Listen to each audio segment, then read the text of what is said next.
ஹார்டியன் Weinberg சமநிலை. அது விளங்குதில்லைன்னு சேனல்லையும் சரி அங்க இங்கேயும் விளங்கப்படுத்த சொல்றாங்க. ஸோ அப்ப நான் இந்த ரிவிஷன் இந்த பாஸ் பேப்பர் கிளாஸ் தான் அதை விளங்கப்படுத்துறதுக்கு யூஸ் பண்ண போறேன். அதுதான் யூடியூப்லயும் போடுவோம்னு பாக்குறேன். ஸோ ஹார்டி இந்த கேள்விக்கு விடையை சொல்லுங்க. 30வது கேள்விக்கு அதெல்லாம் தொடங்குது. அந்த கேள்வி யூனிட் 6 கேள்வி.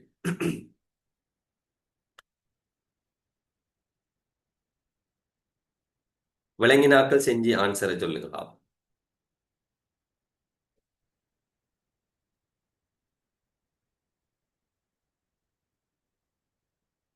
ஓகே, ஹனான் 3 என்று சொல்லுங்க. 3. இந்த ஹார்டியன் வெயின்பர்க் சமநிலை அவர் என்னத்துக்காக சொன்னார்? இந்த சமநிலை ஹார்டியன் வெயின்பர்க் சமநிலையில ஏதாவது ஒரு சனத்தொகை இருக்குமா உலகத்துல? இருக்குமா இல்லையா? இல்ல. அது ஒரு இலட்சிய குடித்தொகைக்கான சமன்பாடு. சரிதானே? இலட்சிய குடித்தொகை என்று சொன்னா அப்படி ஒரு குடித்தொகை இல்ல. அந்த ஹார்டியன் வெயின்பர்க் சமநிலையில அந்த நிபந்தனைகள் கொஞ்சம் இருக்கு, தெரியுமா உங்களுக்கு? சோ அதுல 5 நிபந்தனைகள் இருக்கு. என்னென்ன நிபந்தனை? அந்த நிபந்தனையை பூர்த்தி செஞ்சாதான் ஒரு சமுதாயம் அல்லது ஒரு குடித்தொகை ஹார்டியன் வெயின்பர்க் சமநிலையில இருக்கும். அந்த 5 தலைப்பையும் சொல்லுங்க ஆகும். என்னென்ன தலைப்பு? விளக்கத்தை சொல்ல வேணாம், தலைப்பை சொல்லுங்க.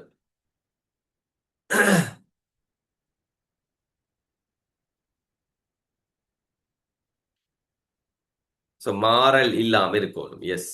சோ வேற மிகப்பெரிய குடித்தொகையா இருக்கணும், சின்ன குடித்தொகையா இருக்கக்கூடாது. இந்த 5 விஷயம் இருக்கு, ஞாபகம் இருக்குதா? ரைட். சோ அந்த 5 விஷயமும் இருந்தால் மட்டும்தான் இந்த ஹார்டியன் வெயின்பர்க் சமநிலை என்ன இருக்கு, ஒன்று விகாரம் ஏற்படக்கூடாது. சோ விகாரம் ஏற்பட்டா என்ன நடக்கும்? இந்த உள்ளுக்கு இருக்கிற எதிரொருட நம்பர் என்ன செய்யும்? ஒவ்வொரு இயல்பா தான் நாங்க ஹார்டியன் வெயின்பர்க் சமநிலையை பார்க்க போறோம். எல்லா இயல்புக்கும் பார்க்கிற நேரம் தனித்தனி இயல்பா தான் நான் பார்க்க போறோம். ஒரு இயல்புக்குள்ள விகாரம் ஏற்பட்டால் அதுல இருக்கிற எதிரொருட நம்பர் என்ன செய்யும்? மாறிடும். எனவே சமநிலை பொருந்தாது. அதே மாதிரி எழுமாற்றான முறையில் இனங்கலப்பு நிகழும். இப்ப விரும்பின மாதிரி இப்ப நாங்க கல்யாணம் முடிக்கக்குள்ள எழுமாறாவா கல்யாணம் முடிக்கும்? யோசிச்சு பாருங்க. நாங்க எழுமாறா கல்யாணம் முடிக்குமா? திருமணம். அரேஞ்ச் மேரேஜ்ண்டா கூட எழுமாறாவா நாங்க கல்யாணம் திருமணம் முடிக்கிறோம். நோ. என்ன செய்வோம்? எங்கட அலையன்ஸை நாங்க தேடுறோம். என்ன? சோ எங்களுக்கு இவ பொருந்துறாவா, பிடிச்சிருக்கா, படிப்பு இருக்கா, அல்லது உங்களுக்கு என்ன இயல்பு தேவைப்படுதோ அதை தேடி நீங்க ஒரு அலையன்ஸை சேர்த்து கொள்றீங்க. மிருகங்களுக்குள்ளேயும் அந்த பழக்கம் இருக்கு. எல்லாரோடையும் எல்லா விலங்குகளும் கூட்டு சேரல. அதுக்குள்ளேயும் நிறைய நிறைய இயல்புகள் இருக்கு. அது அந்த திடகாத்திரமான அல்லது நல்ல ஆரோக்கியமான என்றெல்லாம் தேடும். ஒவ்வொரு விலங்குகளுக்குள்ளேயும் தேடல் நடக்கும். எழுமாற்றான முறையில் இனங்கலப்பும் மிச்சம் குறையதான் நடக்கும். தாவரங்கள்ல வேண்டாம் அந்த மகரந்த சேர்க்கைகள் எழுமாற்றா நடக்கலாம். விலங்குகள்ல கூட எழுமாற்றா நடக்கிறது குறையும். சரிதானே? சோ அப்ப அவங்களுக்குள்ளேயும் ஒரு ஒரு அட்ராக்ஷன் ஒரு இதெல்லாம் இருக்குது. சரிதானே? சோ எழுமாற்றான முறையில் இனங்கலப்பு நிகழ்ந்தா மட்டும்தான் ஹார்டியன் வெயின்பர்க் சமநிலை பொருந்தும். விரும்பி விரும்பி தெரிவு செஞ்சா அந்த மீடினங்கள்ல மாற்றம் ஏற்படும். இயற்கை தேர்வு இல்லாம இருக்கணும். சரிதானே? தோன்றல்கள், அதாவது அங்கால அடுத்தடுத்த கட்டங்கள்ல வார விளைவுகள்ல இயற்கை தேர்வு இருந்தா என்ன நடக்குது? இந்த கருத்து என்ன நடந்தா இயற்கை தேர்வு நடக்கும்? மாறல் வந்தா தானே இயற்கை தேர்வு நடக்கும். மாறல் நடந்த அங்கால பிரயோசனம் இல்லை. சரிதானே? எது ஒரு மாறிடும். ரைட். மிகப்பெரிய குடித்தொகையா இருக்கணும். 5 பேரை வச்சுக்கிட்டு இனங்கலப்பு செஞ்சுக்கிட்டு ஹார்டியன் வெயின்பர்க் சமநிலை பொருந்த செய்ய முடியாது. அது சமநிலை சமநிலை பொருந்தமாக இருந்தால் பெரிய கொடித்தொகையாக இருக்கணும். சரிதானே? ஏன்னா 4 பேர் இருக்கக்குள்ள 3 பேர் இருந்தா பெர்சன்டேஜ் எப்படி மாறும்? யோசிச்சு பாருங்க. சரிதானே? 100 பேருக்கு பெர்சன்டேஜ் பாக்குறதும் 10 பேருக்கு பெர்சன்டேஜ் பாக்குறதும் ஒன்று இல்லை. உதாரணமா 10% 10 பேருக்கு எத்தனை பேர்? எத்தனை பேர்? 10% 10 பேருக்கு எத்தனை பேர்? 10 பேர்ல எத்தனை ஆள்? ஒரு ஆள். ஆனா 1000 பேர்ல எத்தனை பேர்?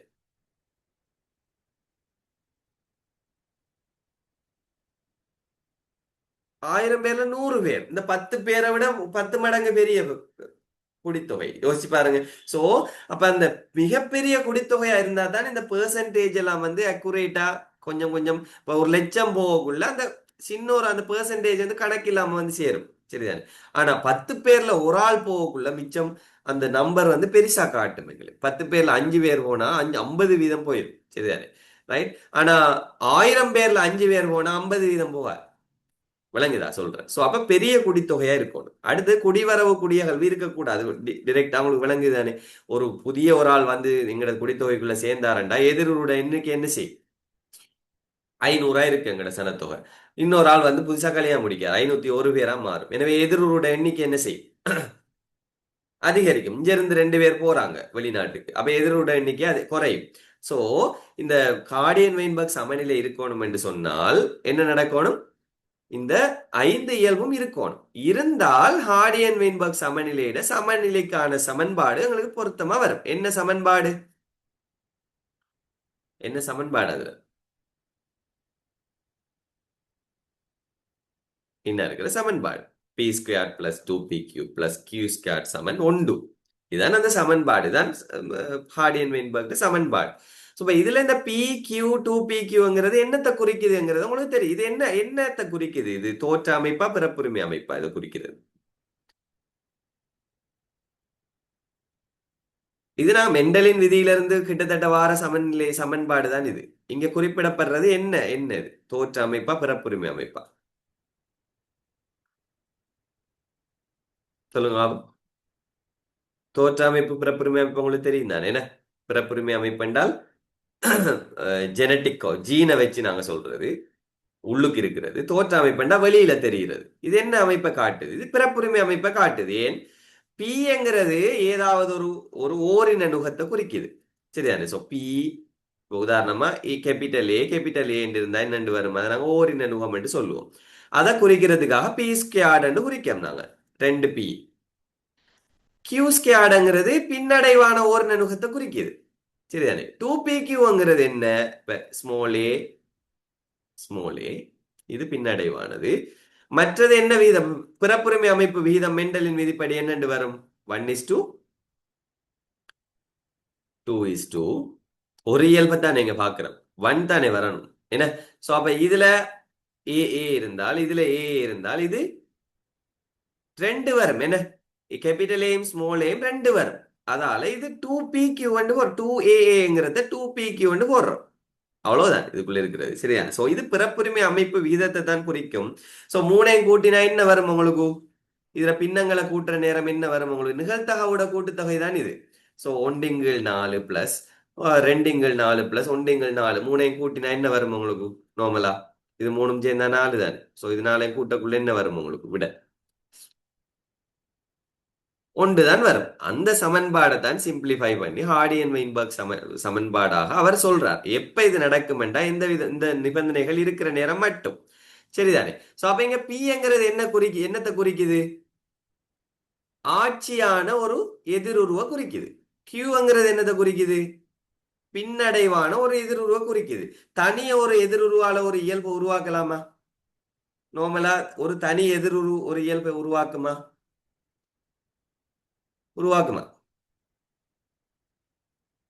சொல்லுங்களேன். நோ.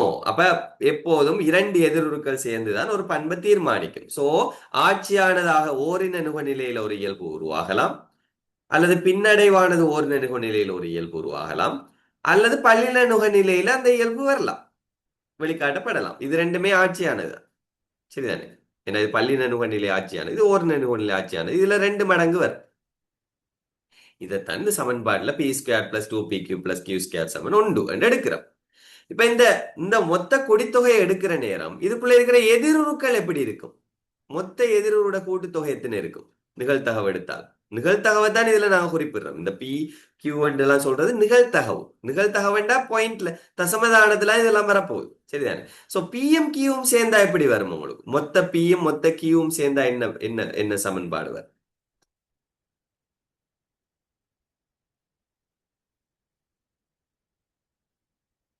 அதுவும் ஒன்றுதான் வரும்.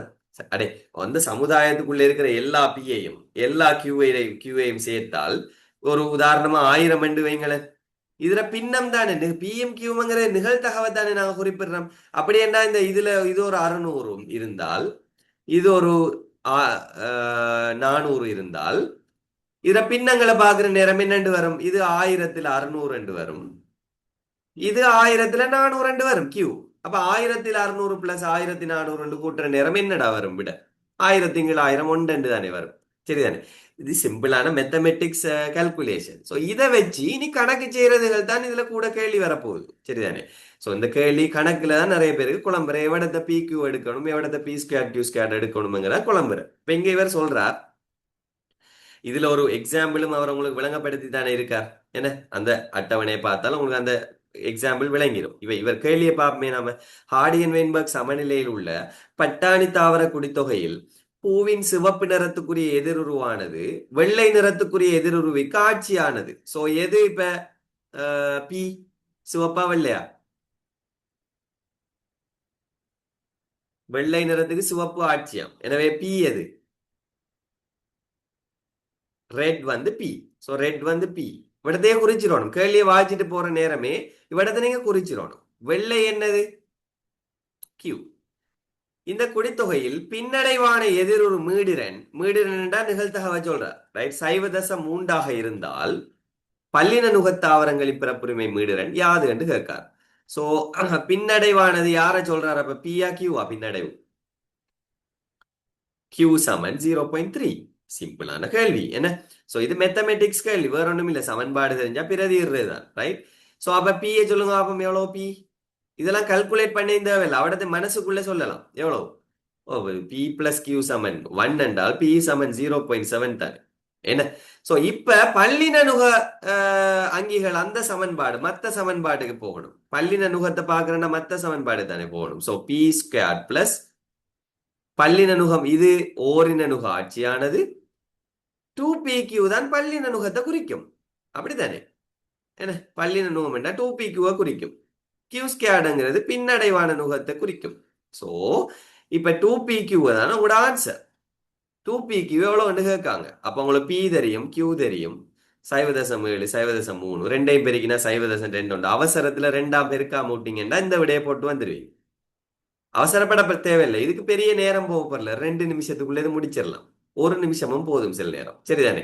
அவசரம் கூடாது எக்ஸாம்ல. அவசரம் ஓவரா பதட்டப்பட்டு அவசரப்பட்டீங்கன்னா சில நேரம் 2 பெருக்காம விட்டுருவீங்க. எத்தனை மெட்ஸ்ல இந்த பிள்ளை தானே வாரம் உங்களுக்கு யோசிச்சு பாருங்க. ஓஎல்ல செய்யக்குள்ள இந்த பிள்ளை தானே வாரம். சோ இந்த இடத்துல 7 3 21 தர 2 இருக்குங்க. அப்ப எத்தனை வரும்? 0.42. இப்ப இந்த கேள்வி மாறி கேட்கார், ஓரின நுகத்தாவரங்களின் பிறப்புரிமை மீடுரன் யாது என்று கேட்கார். சொல்லுங்க பாப்போம் விடே. ஓரின நுகத்தாவரங்களின் பிறப்புரிமை மீடுரன் யாது? இப்ப நான் விளங்கப்படுத்தின விளங்கிட்டு இது கிளியரா உங்களுக்கு? விளங்கப்படுத்தின கிளியரா?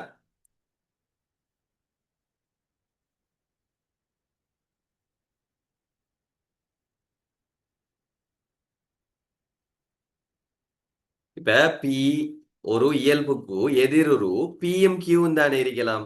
பி கியூ தவிர வேற எதிரொரு இருக்கலாமா ஒரு இயல்புக்கு? டவுட் ஒன்று கேட்கிறாங்க. பி பிளஸ் கியூ ஒன் வந்து எப்படி? ஒரு இயல்பு இருக்கு. இப்போ உதாரணமா உயரம். உயரத்துல ஆட்சியான எதிருரு ரெட். ரெட் இந்த கேள்வி எடுப்புமே. ரெட் வந்து சிவப்பு ஆட்சியானது, பின்னடைவானது வெள்ள ஸ்மால் ஆர். இந்த கலர்ங்கிற இயல்புல கேபிட்டல் ஆர் ஸ்மால் ஆரை தவிர வேற ஏதாவது இயல்பு இருக்குமா?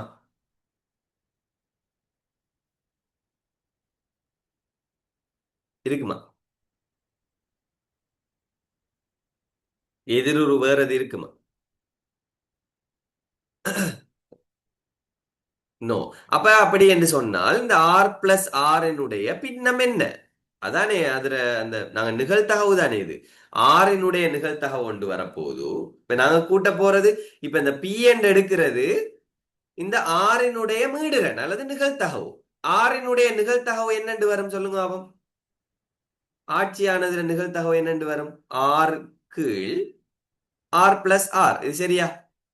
மொத்தமா ஆர் ஆர் ரெண்டும் தானே அந்த எதிருருவு இருக்க போகுது ஒரு இயல்புக்கு. அந்த மொத்த எதிருருவுல ஆர் எவ்வளவுங்கிறது தான் பி. அதுல நிகழ்தகவு பி. சோ அப்ப கியூ சமன் என்ன? கியூட நிகழ்தகவு அல்லது கியூட மீடுரன் என்ன? ஸ்மால் ஆரின் கீழ் ஆர் பிளஸ் ஆர். விளங்கினா ஆயேஷா? இப்ப பி பிளஸ் கியூ எவ்வளவுன்னு கேட்டா என்ன செய்யணும்? இது மெட்ஸ் கேள்வி. பகுதி எண் சமன் என்றா தொகுதி எண் என்ன செய்யணும்? இதுல ஒன்றும் செய்ய தேவையில்லை. பகுதி எண் ரெண்டு சமன் ஆர் பிளஸ் ஆரின் மேல் ஆர் பிளஸ் ஆர் என்று வரும். ஸோ ரெண்டும் கூட்டி ரெண்டையும் வெட்டி விட்டா என்ன வரப்போகுது? என்ன வரப்போகுது? விளங்கினா? ஒன்று அது கிளியரா? ஒன்று வந்தது கிளியரா? ஓகேயா? டவுட் கேட்டால் சொல்லணும், அப்பதான் நான் முடிப்பேன். S, right. ஸோ இதான் அந்த பி பிளஸ் கியூ சமன் ஒன்று வந்தது, சரிதானே? ரைட். இப்ப நான் கேட்டேன் ஆட்சியான தாவரங்களை பிறப்புரிமை மீடுறன் யாது சொல்லுங்க. ஆட்சியான இல்ல, ஓரின நுகத் தாவரங்களை பிறப்புரிமை மீடுறன் யாது? சோ இது கொஞ்சம் நான் கேட்ட பெரிய கணக்கு கேள்வி. ஓரின தாவரங்கள் என்று சொன்னா யார் யார் இருக்காங்க இதுல? பி ஸ்கொயர்டும் இருக்கி, கியூ ஸ்கொயர்டும் இருக்கி. விளங்கினா? ரெண்டும் சேர்ந்தா தானே ஓரின தாவரங்கள். கிளியரா? சோ பி பி ஸ்கொயர்டு எவ்வளவு வரும்? 0.3 வர்க்கம். சோ எவ்வளவு வரும்? 0.09. ரைட். கியூ ஸ்கொயர் நான் மாறி பார்க்கனா? கியூ ஸ்கொயர் பி ஸ்கொயர்டு எவ்வளவு வரும்?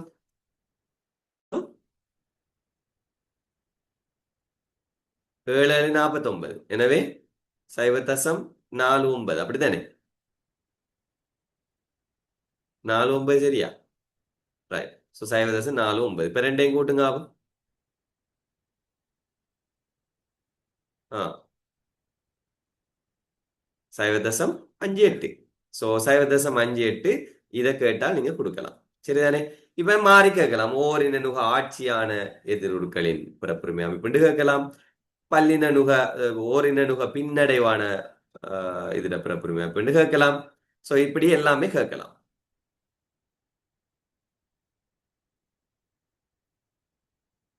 நெருங்கிய தனியன்களுக்கிடையே இனக்கலப்புகள் எதிருருக்களின் மீடிரன்களில் மாறல்களை ஏற்படுத்தும். இதை எக்ஸ்பிளைன் பண்ண. நெருங்கிய தனியன்களுக்கிடையில் இனக்கலப்புகள் எதிருருக்களின் மீடிரன்களிலேயே மாறல்களை ஏற்படுத்தும். இதுல இருக்கிற இதாக இருக்கிறீங்க. சாரி, வாரம்.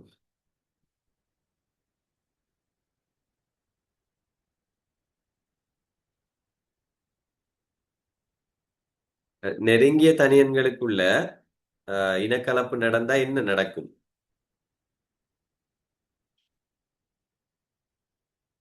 என்ன இருக்கு? எழுமாற்றமான முறையில் இனங்கலப்பு நிகழ்தல். எந்த ஒரு தலையீடுகளும் இல்லாமல் எழுமாற்றமாக நடைபெறும் இனக்கலப்புகள் தெரிவின்மையை ஏற்படுத்தும். நெருங்கிய தனியன்களுக்கு இடையிலான இனக்கலப்புகள் எதிருருக்களில் மீடிரன்களில் மாறல்களை ஏற்படுத்தும். மீடிரன்ல மாற்றத்தை ஏற்படுத்தும் நெருங்கிய தனியன்களுக்குள்ள இனக்கலப்பு செஞ்சா. ஏன்?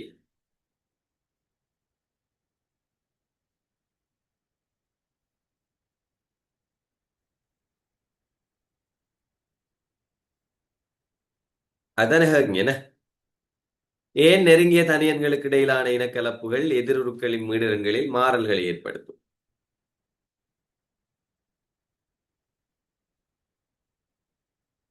நெருங்கிய தனியன்களுக்கு இடையில இருக்கிற நெருங்கிய தனியன்டா யார சொல்றோம்? நெருங்கிய தனியன்டா யார்?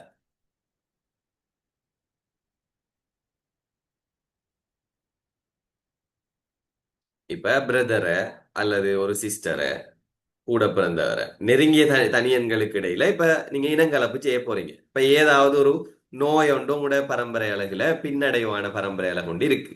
நெருங்கிய தனியன்களுக்கு இடையில இனங்கலப்பு செய்யற நேரம் அந்த பின்னடைவானது என்னவா மாறும்? என்னவா மாறும்? உதாரணமா, உங்களோட ஃபேமிலியில ஒரு நோய் ஒன்று இருக்கு. இந்த நோய் பின்னடைவான பரம்பரை அழகுடைய, இதுவும் இந்த யூனிட் 6ல வர முக்கியமான பாயிண்ட். இப்ப நீங்க ஆட்சியா இருக்கிறதால உங்களுக்கு இந்த நோய் இல்லை. உங்களோட நெருங்கிய மாமாட மகள் ஒரு ஆளுக்கும் இதே பின்னடைவானது என்ன, உங்களோட அப்பா அப்பா அப்பா அம்மாவில இருந்து இந்த இது வந்திருக்கு. இப்ப நீங்க ரெண்டு பேரும் இனங்கலப்பு செய்யற நேரம் இதுல ஒரு பிள்ளை எப்படி பிறக்கலாம்? ஏ ஏ என்ற ஒரு பிள்ளை பிறக்கலாம், வாய்ப்பு இருக்குதானே? இந்த பிள்ளை பிறந்தால் இந்த பிள்ளை நோய் வந்து என்ன செய்யலாம்? என்ன செய்யும்? இது உயிரை கொல்லும் நோய். உதாரணமா என்ன நடக்கும்?